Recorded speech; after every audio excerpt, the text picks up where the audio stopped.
Hey guys, so today I am going to teach you guys how to look into the hidden password on your browser. So for example, your friend, family, they already saved the account on your browser, but you want to look into it. For example, if they forgot their password, or maybe you forgot your password. So how to retrieve, how to look into the hidden password. So on my screen I've already put an example, so I already typed the password over here. So now I wanted to look into it. So what should I do? The first thing you need to do is right click and click inspect, and it will show the highlighted coding.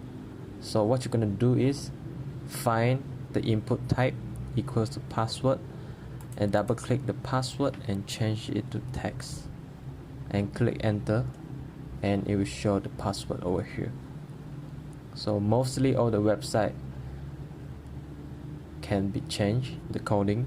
So you just need to right click and select inspect and change the coding, and that's it. This is how you look into the hidden password. And hope you guys like this video, and make sure likes and subscribe to my channel. And alright, peace.